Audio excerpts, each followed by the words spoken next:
இன்றைக்கி வீடியோவில் நம்ம என்ன பார்க்க போகிறோம்னா எப்படி வாட்ஸ்அப்பில் இருக்க வீடியோ ஸ்டேட்டஸை நம்ம பார்த்து முடிச்சதுக்கப்புறம் எம்எக்ஸ் பிளேயரில் பார்க்குறதுங்கிறத பற்றி தான் நம்ம பார்க்க போகிறோம். அதுக்கு நம்ம ஃபஸ்ட்டு எம்எக்ஸ் பிளேயர் இன்ஸ்டால் பண்ணிக்கணும். நான் கீழே டிஸ்கிரிப்ஷனில் உங்களுக்கு எம்எக்ஸ் பிளேயரோட லிங்க்கை கொடுக்குறேன்.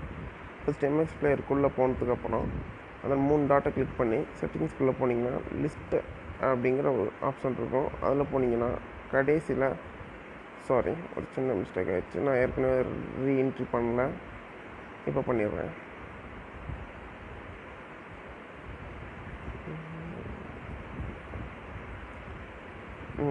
இப்படி இருக்கும். இப்படி இருக்கிறத நம்ம நோ மீடியா ரெகக்னைஸ்.நோ மீடியாங்கிறத டிக்கை ஃபஸ்ட்டு நம்ம எடுத்து விட்டுறணும். அந்த டிக்கை எடுத்து விட்டு ஹிடன் ஃபைல்ஸ் அண்ட் ஃபோல்டர்ஸ் அதில் அந்த டிக்கை கொடுத்துட்டு வெளியே வந்து சின்ன ரெஃப்ரெஷ் பண்ணோம்னா போதும்.